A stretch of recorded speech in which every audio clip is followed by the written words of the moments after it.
ਪੱਛਮ ਦਾ, ਚਾਹੇ western countries ਹੋਣ, ਚਾਹੇ ਅਮਰੀਕਾ ਹੋਵੇ, ਉਹਨਾਂ ਦਾ ਇੰਟਰਸਟ ਸਿੱਖਾਂ 'ਚ ਬਣਦਾ ਨਜ਼ਰ ਆ ਰਿਹਾ ਆਪਣੇ ਇੰਟਰਸਟ ਨੂੰ ਲੈ ਕੇ। ਅਤੇ ਇਹ ਸਾਰੇ ਦੇ ਚੱਲਦਿਆਂ ਤੁਸੀਂ ਇਤਿਹਾਸ ਦਾ ਵੀ ਜ਼ਿਕਰ ਕੀਤਾ ਕਿ ਸਿੱਖਾਂ ਨੇ 1947 ਤੋਂ ਪਹਿਲਾਂ ਵੀ ਅਸੀਂ ਸਮਝ ਨਹੀਂ ਸਕੇ ਉਸ ਸਮੇਂ ਦੀ ਪੋਲੀਟਿਕਸ ਨੂੰ, ਅਤੇ 1984 ਦੇ ਤੋਂ ਪਹਿਲਾਂ ਵੀ ਅਸੀਂ ਦੇਖਿਆ ਕਿ ਤੁਸੀਂ ਦੱਸਿਆ ਕਿ ਹਾਲਾਤ ਇਹੋ ਜਿਹੇ ਬਣੇ ਕਿ ਇੰਟਰਸਟ ਹੈਗਾ ਸੀ, ਪਰ ਉਹ ਇੰਟਰਸਟ ਜਿਹੜਾ ਆ ਸਿੱਖ ਇੰਟਰਸਟ ਨੂੰ ਫੁਲਫਿਲ ਕਰਨ ਦੀ ਸਿਚੁਏਸ਼ਨ ਤੱਕ ਨਹੀਂ ਪਹੁੰਚ ਸਕਿਆ। ਅਤੇ ਹੁਣ ਵੀ ਜਿਹੋ ਜਿਹੀ ਸਿਚੁਏਸ਼ਨ ਬਣ ਰਹੀ ਆ, ਤਾਂ ਇੱਕ ਇਹ ਸਵਾਲ ਸਿੱਖਾਂ ਦੇ ਵਿੱਚ ਜ਼ਰੂਰ ਆ ਕਿ ਇਸ ਟਾਈਮ ਸਿੱਖ ਜਿਹੜੇ ਆ ਉਹ ਕੋਈ ਇਸ ਤਰੀਕੇ ਦੀ ਇੰਟਰਨੈਸ਼ਨਲ ਲੀਡਰਸ਼ਿਪ ਜਾਂ ਇੰਟਰਨੈਸ਼ਨਲ ਔਰਗਨਾਈਜੇਸ਼ਨ ਜਿਹੜੀ ਆ ਉਹ ਜ਼ਰੂਰ ਮਤਲਬ ਉਹਦੀ ਅਣਹੋਂਦ ਨਜ਼ਰ ਆ ਰਹੀ ਹੈ ਕਿ ਜਿਹੜੀ ਇਸ ਤਰੀਕੇ ਦੇ ਨਾਲ ਜਿਹੜਾ ਇੰਟਰਸਟ ਬਣ ਰਿਹਾ ਇੰਟਰਨੈਸ਼ਨਲ ਸਿਨੈਰੀਓ ਦੇ ਚੱਲਦਿਆਂ ਉਹਨੂੰ ਸਿੱਖ ਸੋਵਰੈਨਿਟੀ ਤੱਕ ਲੈ ਕੇ ਜਾ ਸਕੇ।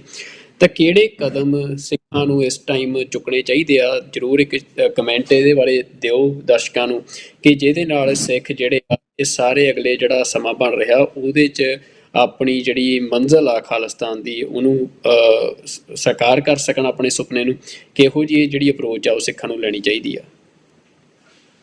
ਦੇਖੋ, ਮੈਂ ਇਹ ਗੱਲ ਭਰੇ ਮਨ ਨਾਲ ਹੀ ਕਹਿ ਸਕਦਾ ਕਿ ਵੀ ਜੋ ਕੁਛ ਅਸੀਂ ਪਿਛਲੇ ਦੌਰ ਬਾਰੇ ਇਤਿਹਾਸ 'ਚ ਪੜ੍ਹਦੇ ਰਹੇ ਹਾਂ, ਅੱਜ ਜਦੋਂ ਮੈਂ ਆਪਣੇ ਆਪ ਨੂੰ ਇਨਕਲੂਡ ਕਰਕੇ ਜਿਹੜਾ ਸਾਰਾ ਸਾਡਾ ਬਾਹਰਲਾ ਸੈਟਅਪ ਵੀ ਹੈ ਡਾਇਸਪੋਰਾ ਦਾ, ਔਰ ਪੰਜਾਬ ਦੇ ਨਾਲ ਵੀ ਜਿੰਨਾ ਕੁ ਉੱਥੋਂ ਦੇ ਲੀਡਰਸ਼ਿਪ ਦੇ ਦਾਇਰਾਕਾਰ ਨਾਲ ਅਸੀਂ ਜੁੜੇ ਹੋਏ ਹਾਂ, ਉਸ ਤੋਂ ਅਸੀਂ ਇਹ ਕਹਿ ਸਕਦੇ ਹਾਂ ਕਿ ਅਜੇ ਵੀ ਸਾਡੇ 'ਚੋਂ ਬਹੁਤਿਆਂ ਦੀ ਪਹੁੰਚ ਜਿਹੜੀ ਹੈ ਉਹ ਬਹੁਤ ਛੋਟੇ ਲੈਵਲ ਦੇ ਉੱਤੇ, ਜਿਸ ਨੂੰ ਜੇ ਅਸੀਂ ਕਬਾਇਲੀ ਅਪਰੋਚ ਕਹੀਏ, ਮੇਰਾ ਕਬੀਲਾ, ਉਸ ਤੋਂ ਬਿਯੋਂਡ ਉਹਨਾਂ ਨੂੰ ਕੋਈ ਦੁਨੀਆ ਨਜ਼ਰ ਨਹੀਂ ਆਉਂਦੀ।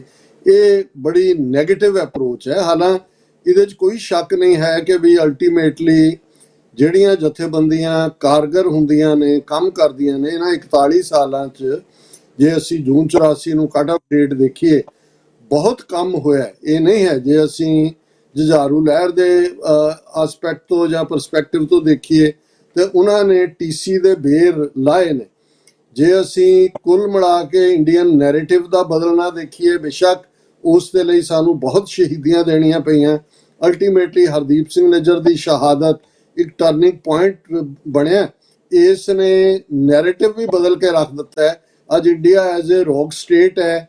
ਅਸੀਂ ਨਾ ਸਿਰਫ ਐਜ਼ ਏ ਵਿਕਟਮ ਹੈ, ਪਰ ਅਸੀਂ ਐਜ਼ ਏ ਆਪਣਾ ਕੇਸ ਪਲੀਡ ਕਰਕੇ ਅੱਗੇ ਲਿਜਾਣ ਦੇ ਵਿੱਚ ਵੀ ਜਿਹੜਾ ਹੈ ਸਮਰੱਥ ਹੋਏ ਹੈ। ਇਸ ਦੇ ਵਿੱਚ ਸਿੱਖਸ ਫਾਰ ਜਸਟਿਸ ਦੀ ਜਿਹੜੀ ਖਾਲਿਸਤਾਨ ਰੈਫਰੈਂਡਮ ਮੂਵਮੈਂਟ ਪਿਛਲੇ 2-3 ਸਾਲ ਤੋਂ ਦੁਨੀਆ ਦੇ ਅੱਡ-ਅੱਡ ਮੁਲਕਾਂ 'ਚ ਚੱਲੀ, ਜਿਹਨੇ ਹੁਣ ਵੀ 17 ਅਗਸਤ ਨੂੰ ਵਾਸ਼ਿੰਗਟਨ ਡੀਸੀ 'ਚ ਵੋਟਾਂ ਪੈਣੀਆਂ ਨੇ। ਇਸ ਸਾਰੇ ਪੀਰੀਅਡ 'ਚ ਜਿਵੇਂ ਡਾਇਸਪੋਰਾ ਸਿੱਖ ਬਾਹਰ ਨਿਕਲ ਕੇ ਆਏ, ਮੈਂ ਬਹੁਤ ਸਾਰਿਆਂ ਨੂੰ ਕਹਿੰਦੇ ਸੁਣਿਆ ਜੀ ਜਿਨ੍ਹਾਂ ਬਾਰੇ ਅਸੀਂ ਸੋਚ ਵੀ ਨਹੀਂ ਸਕਦੇ ਵੀ ਇਹ ਖਾਲਿਸਤਾਨੀ ਹੋ ਸਕਦੇ ਨੇ, ਅਸੀਂ ਉਹਨਾਂ ਨੂੰ ਖਾਲਿਸਤਾਨ ਵਿਰੋਧੀ ਮੰਨਦੇ ਰਹੇ, ਉਹ ਵੋਟ ਪਾਉਣ ਲਈ ਜਿਹੜੀ ਹੈ 2-2 3-3 ਘੰਟੇ ਲਾਈਨ ਦੇ ਵਿੱਚ ਖੜੇ ਸੀ। ਸੋ ਮੈਂ ਇਹ ਕਹਿੰਦਾ ਵੀ ਜਿਹੜੀ ਅਦਰਵਾਈਜ਼ ਗਰਾਊਂਡ ਹੈ ਸੰਗਤ ਦੇ ਲੈਵਲ ਤੇ, ਕਾਮਨ ਸਿੱਖ ਦੇ ਲੈਵਲ ਤੇ, ਜਾਂ ਸਾਡੀ ਸੋਸ਼ਲ ਮੀਡੀਆ ਦੇ ਉੱਤੇ ਪ੍ਰੈਜ਼ੈਂਸ ਵੀ, ਜਾਂ ਕੋਈ ਨੈਰੇਟਿਵ ਜਿੱਥੇ ਕੋਈ ਕਹਿੰਦਾ ਹੁਣ ਇਹ vice chancellor Guru Nanak university ਦਾ ਮੋਹਨ ਭਾਗਵਤ ਦੇ ਸਾਹਮਣੇ ਜਾ ਕੇ ਉਹਨੂੰ ਕਹਿੰਦਾ ਜੀ ਅਸੀਂ ਵੇਦਾਂ ਤੋਂ ਲੈ ਕੇ ਗੁਰੂ ਨਾਨਕ ਪਾਤਸ਼ਾਹ ਤੱਕ ਕਿਵੇਂ ਇੱਕੋ ਮੈਸੇਜ ਹੈ, ਉਹਦੀ ਚੇਅਰ ਸਥਾਪਿਤ ਕਰ ਦਿੱਤੀ ਹੈ। ਰਾਈਟ ਅਵੇ ਚੈਲੰਜ ਹੋਣਾ ਸ਼ੁਰੂ ਹੋ ਗਿਆ ਹੈ। ਮਤਲਬ ਇਹ ਹੈ ਵੀ ਅਸੀਂ, ਸਾਡਾ ਇੱਕ ਵੱਡਾ ਤਬਕਾ ਸਜਗ ਵੀ ਹੈ, ਇਹਦੇ 'ਚ ਕੋਈ ਦੋ ਰਾਵਾਂ ਨਹੀਂ ਨੇ, ਅੱਡ-ਅੱਡ ਫਰੰਟਸ ਦੇ ਉੱਤੇ ਅਸੀਂ ਘੇਰਦੇ ਵੀ ਹਾਂ।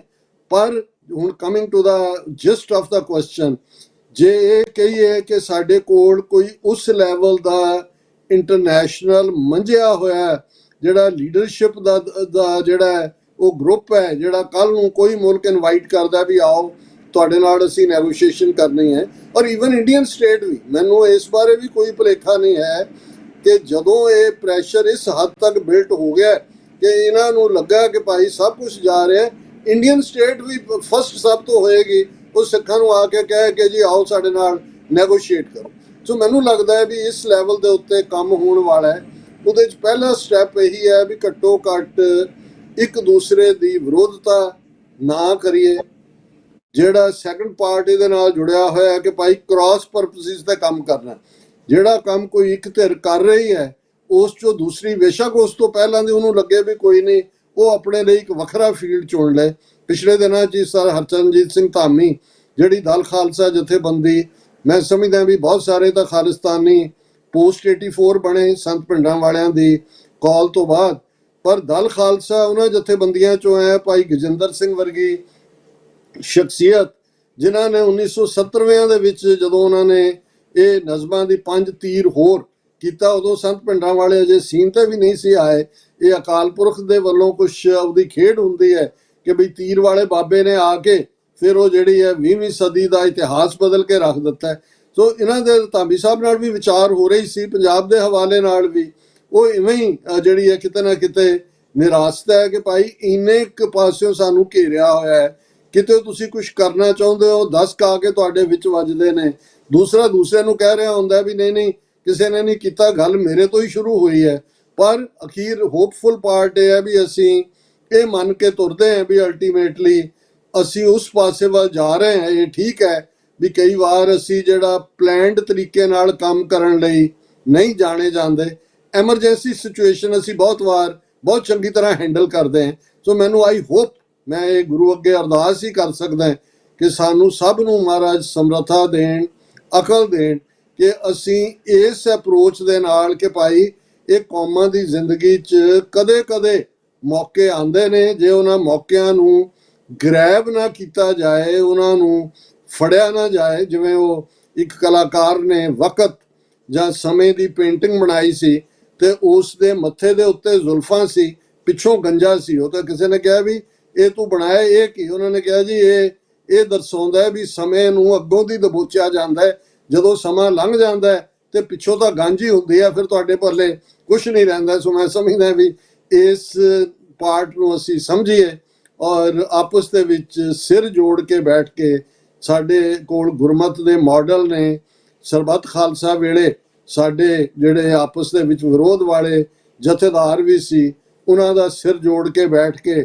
ਸਾਂਝੇ ਦੁਸ਼ਮਣ ਦੇ ਲਈ ਟਾਕਰਾ ਕਰਨ ਦਾ ਮਾਡਲ ਵੀ ਸੀ। ਔਰ ਮੈਂ ਸਮਝਦਾ ਕਿ ਬਹੁਤ ਵਾਰ ਅਸੀਂ ਜਿਹੜਾ ਸਿੱਖ ਮਿਸਲਾਂ ਦੇ ਪੀਰੀਅਡ ਨੂੰ, ਜਿਹਦੇ 'ਚ ਸਰਬੱਤ ਖਾਲਸਾ ਦੇ ਥੱਲੇ ਇੱਕੋ ਵੇਲੇ ਅਸੀਂ ਮੁਗਲਿਆ ਸਾਮਰਾਜ ਔਰ ਦਰਾ ਖੈਬਰ ਪਾਰ ਦੇ ਧਾੜਵੀਆਂ ਨਾਲ ਦੋਨਾਂ ਤੋਂ ਹੀ ਪੰਜਾਬ ਨੂੰ ਆਜ਼ਾਦ ਕਰਵਾਇਆ, ਉਹਨੂੰ ਅਸੀਂ ਡਿਊ ਜਿਹੜਾ ਉਹ ਰਿਗਾਰਡ ਨਹੀਂ ਦਿੰਦੇ। ਤਾਂ ਉਸ ਵੇਲੇ ਉਹ ਕਲੈਕਟਿਵ ਮਾਡਲ ਹੀ ਸੀ ਜਿਹੜਾ ਲੀਡਰਸ਼ਿਪ ਦਾ ਇਨ ਸਪਾਈਟ ਆਫ ਟਕਰਾਅ ਦੇ ਵੀ ਜਿਹੜਾ ਹੈ ਉਹ ਕਿਸੇ ਵੀ ਮੁਸ਼ਕਲ ਦੇ ਵੇਲੇ ਇਕੱਠੇ ਹੋ ਕੇ ਲੀਡ ਕਰਨ ਦਾ ਮਾਡਲ ਸੀ। ਸੋ ਮੇਰਾ ਖਿਆਲ ਹੈ ਅੱਜ ਵੀ ਮੈਨੂੰ ਨਹੀਂ ਲੱਗਦਾ ਕਿ ਵਨ ਲੀਡਰ ਮਾਡਲ ਸਾਡਾ ਕਦੇ ਵੀ ਹੈ, ਗੁਰੂ ਨੂੰ ਵੀ ਪ੍ਰਵਾਨ ਨਹੀਂ ਹੈ। ਔਰ ਇਹ ਜਿਹੜੀਆਂ ਸਾਡੇ ਜਿੰਨੇ ਕੁ ਜਥੇਬੰਦੀਆਂ ਨੇ, ਜੇ ਅਸੀਂ ਸਿਰ ਜੋੜ ਕੇ ਬੈਠ ਕੇ ਇੱਕ ਆਪਣੀ ਸਮਿਟ ਜਿਹੜੀ ਹੈ ਕਰਕੇ ਉਸ ਚੋਂ ਹੀ ਤੁਸੀਂ ਐਕਟਿਵਿਸਟ ਟੀਮ, ਨੈਗੋਸ਼ੀਏਟਿੰਗ ਟੀਮ ਜਿਹੜੀ ਹੈ ਉਹ ਮੁਲਕ ਜਦੋਂ ਬਣਦੇ ਨੇ ਉਹਨਾਂ ਦੇ ਸਟਰਕਚਰ ਕਿਵੇਂ ਸਾਹਮਣੇ ਹੁੰਦੇ ਨੇ, ਇਹਨਾਂ ਦੇ ਕੰਮ ਕਰੀਏ ਤੇ ਇਹ ਜਿਹੜੀ ਹੈ ਅੱਜ ਸਭ ਤੋਂ ਵੱਧ ਸਮੇਂ ਦੀ ਲੋੜ ਹੈ। ਬਹੁਤ ਧੰਨਵਾਦ ਡਾਕਟਰ ਸਾਹਿਬ ਤੁਹਾਡਾ। ਤੇ ਤੁਸੀਂ ਬੜੀ ਅਹਿਮ ਜਿਹੜੀ ਜਾਣਕਾਰੀ ਆ ਇਤਿਹਾਸ ਦੇ ਪੱਖ ਤੋਂ ਵੀ ਤੇ ਭਵਿੱਖ ਦੇ ਪੱਖ ਤੋਂ ਵੀ ਜਿਹੜੀ ਆ ਉਹ ਦਰਸ਼ਕਾਂ ਨਾਲ ਸਾਂਝੀ ਕੀਤੀ ਆ। ਖਾਸ ਤੌਰ ਤੇ ਜਿਹੜੇ ਮੌਕੇ ਦੀ ਗੱਲ ਕੀਤੀ ਆ ਕਿ ਇਹ ਮੌਕਾ ਜਿਹੜਾ ਆ ਕਈ ਵਾਰ ਸਦੀਆਂ ਬਾਅਦ ਕੌਮਾਂ ਨੂੰ ਮਿਲਦਾ ਤੇ ਜਿਹੜਾ ਇਸ ਸਮੇਂ ਮੌਕਾ ਬਣ ਰਿਹਾ, ਤੇ ਅਸੀਂ ਆਸ ਵੀ ਕਰਦੇ ਹਾਂ ਤੇ ਅਰਦਾਸ ਵੀ ਕਰਦੇ ਹਾਂ ਕਿ ਸਿੱਖ ਜਿਹੜੇ ਆ, ਜਿਹੜੀ ਵਿਵੇਕ ਬੁੱਧ ਗੁਰੂ ਪਾਤਸ਼ਾਹ ਨੇ ਸਿੱਖਾਂ ਨੂੰ ਹੁਕਮ ਵੀ ਕੀਤਾ ਤੇ ਸਿੱਖ ਅਰਦਾਸ 'ਚ ਮੰਗਦਾ ਵੀ ਆ, ਉਹਦੇ ਨਾਲ ਇੱਕਮਿਕ ਹੋ ਕੇ ਤੇ ਜਥੇਬੰਦ ਹੋ ਕੇ ਜਿਹੜੇ ਮੌਕੇ ਆ ਉਹਨਾਂ ਨੂੰ ਆਪਣੀ ਜਿੱਤ ਦੇ ਵਿੱਚ ਤਬਦੀਲ ਕਰਨ ਲਈ ਯਤਨ ਕਰਨਗੇ। ਤੇ ਸਾਡੇ ਨਾਲ ਜੁੜੇ ਹੋਏ ਸਾਰੇ ਦਰਸ਼ਕਾਂ ਦਾ ਵੀ ਮੈਂ ਬਹੁਤ ਧੰਨਵਾਦ ਕਰਦਾ। ਤੇ TV 84 ਲਗਾਤਾਰ ਜਿਹੜੀ ਹੱਕ ਸੱਚ ਦੀ ਆਵਾਜ਼ ਆ ਉਹ ਤੁਹਾਡੇ ਤੱਕ ਪਹੁੰਚਾ ਰਿਹਾ ਆ। ਹਾਲਾਂਕਿ ਸਰਕਾਰਾਂ ਦੀਆਂ ਪਾਬੰਦੀਆਂ ਲਗਾਤਾਰ TV 84 ਤੇ ਲੱਗਦੀਆਂ ਰਹਿੰਦੀਆਂ ਨੇ, ਪਰ ਤੁਹਾਡੀ ਸਪੋਰਟ ਦੇ ਨਾਲ, ਤੁਹਾਡੇ ਸਹਿਯੋਗ ਦੇ ਨਾਲ TV 84 ਲਗਾਤਾਰ ਆਪਣੀ ਮੰਜ਼ਿਲ ਵੱਲ ਵੱਧ ਰਿਹਾ ਹੈ। ਤੇ ਅਸੀਂ ਆਸ ਕਰਦੇ ਹਾਂ ਕਿ ਜਿੱਥੇ ਤੁਸੀਂ ਸਾਨੂੰ ਦੇਖਦੇ ਹੋ ਉੱਥੇ ਨਾਲ ਹੀ ਜਿਹੜਾ ਤੁਹਾਡਾ ਦਸਵੰਧ ਆ ਜਾਂ ਤੁਹਾਡੀ ਜਿਹੜੀ ਮਦਦ ਆ ਉਹ ਤੁਸੀਂ TV 84 ਦੇ ਜਿਹੜੇ ਪਲੇਟਫਾਰਮ ਆ ਉਹਨਾਂ ਦੇ ਉੱਤੇ ਜਾਂ TV 84 ਦਾ ਐਡਰੈਸ ਆ ਉਹਦੇ ਉੱਤੇ ਤੁਸੀਂ ਡੋਨੇਟ ਕਰਕੇ ਆਪਣੇ ਦਸਵੰਧ ਨੂੰ ਤੁਸੀਂ TV 84 ਦੀ ਮਦਦ ਕਰ ਸਕਦੇ ਹੋ।